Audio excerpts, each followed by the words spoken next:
Hi guys, welcome to Life of Try. So if you're following my series of videos at the moment, you would have known that I'm coming back from injury after a relatively lengthy time out. COVID hasn't helped, and having a family in the meantime has probably put training on the back burner. So my fitness, I believe, is down to probably the lowest point it's ever been. So I've decided to do Couch to 5K.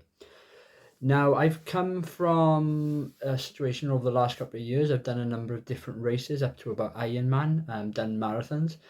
So this is a bit of a shift for me, and it's often what I encourage people who listen to the channel to do, that, just don't go back in at a level that you once were, build back up. So I've decided to go right in at Couch to 5K and just documenting my experiences along the way. So we're at the end of week 2, and it's again going reasonably well. Week 1 went well. Same sort of scenarios that I'm experiencing as regards to that desire to want to go faster and push myself more, and to go further. So I've had to again just hold myself back a little bit. I haven't modified the plan, but there may be a situation that I'm progressing probably a bit quicker than the plan needs me to. But we'll review that as and when. But as things stand, we're going to continue to stay on the path as regards to what the plan is saying. Like I said, it's gone reasonably well. The one thing I have done is to try and get that mindset away from trying to go faster.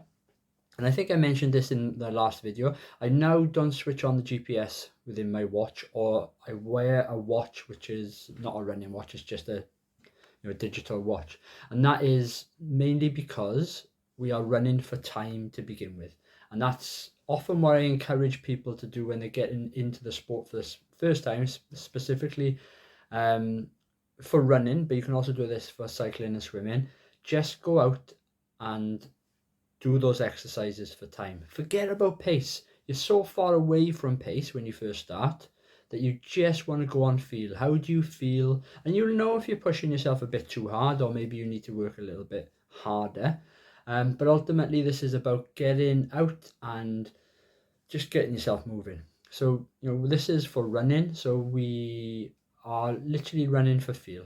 Make sure that I'm not out of breath too much, that I've got to carry on. I know that there's an interval coming up where I will have a break, and I will be walking. So I don't want to push myself so hard that during that interval there's not enough time to recover, and then I've got to go again.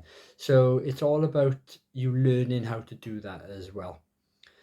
And I wanted to cover in this video why Couch to 5K is a good thing to do if you're a beginner. I will admit, Couch to 5K doesn't fit for everyone, and nothing in life really fits for everyone. You're going to have to look at what bits work for you and what bits don't. But if you're coming from a more or less zero point of view as regards to running, Couch to 5K is a good place to start. There's, it's a universal sort of accepted plan that will get you back running. And there may be situations where you are able to go faster and further in a shorter period of time. That's fine, but at least start with a plan and build up. The way that it works, or the benefits of it, are it does one thing: it gives you structure. And I know now that every Monday, Wednesday, and Friday I have my runs, and I follow the plan. And the plan is an interval type of training, and we'll come to that in a moment. And that is a point in my week that I know on those specific days at those specific times, and the last video covered that I know I'm running. Really, really, really important. The other thing is it gives you a goal. And the goal within the Couch to 5K is to get you up to a point where you can run 5K, hopefully where you are running for the entire distance. If you and it depends on the person, and it's all relative, but it could be the case that your goal is to get to a race, and within that race you are running and walking it, or maybe you are running it all.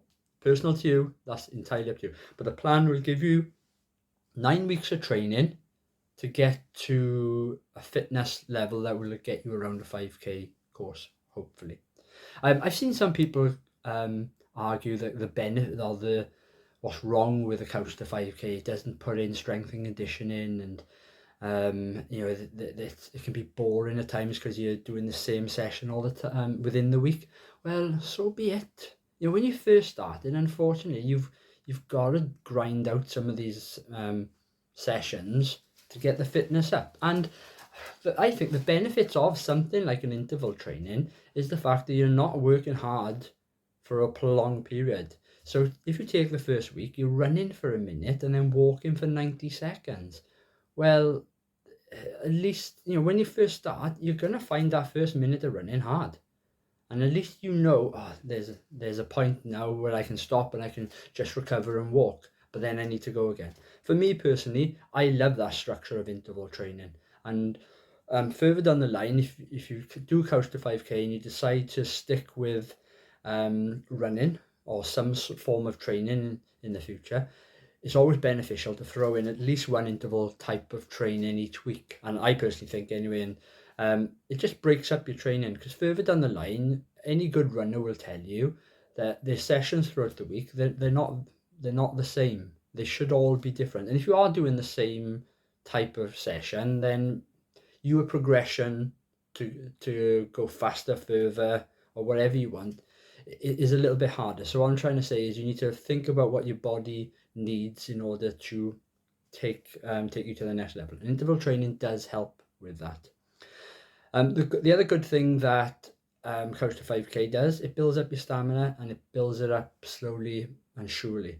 It's a 9-week course, which for some people, especially those who have been into fitness previously, will think 9 weeks is a long time. You know, surely I can get up to 5K before that. And you probably can, but you've got to remember this is a universal type of a universal program which is built for a lot of people who, and many of them won't come from a background of running. So they've got to start at the very base and build up. And there's nothing wrong with that. There is a rule of thumb out there that you shouldn't increase your training load by 10% or more than 10% each week. And if you probably did by the letter of the law, Couch to 5K probably does that and more. But you've got to remember the sessions don't last very long. Those intervals don't last very long. So it's designed in such a way that you can build up gradually. So that's probably just a bit of a recap for this week. It's going quite well. I did feel it was important to sort of state why Couch to 5K is important and why I'm using it. It's given me a foundation, it's given me a structure, but also it's given me a goal at the end of it. So we continue to go into week 3.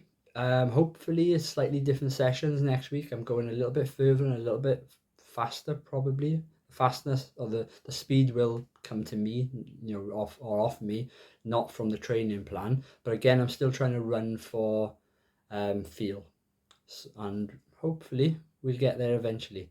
The point I made earlier about strength and conditioning, and you know, people automatically think you need to go to the gym for that. You don't. You can do a little routine at home, little 5, 10, 15-minute routine. You could even do something like a Joe Wicks type of video from YouTube. You know, it's all about what you can physically fit in time-wise, but a bit of strength and conditioning will help, you know, especially strengthen your legs and your core, which is key to running.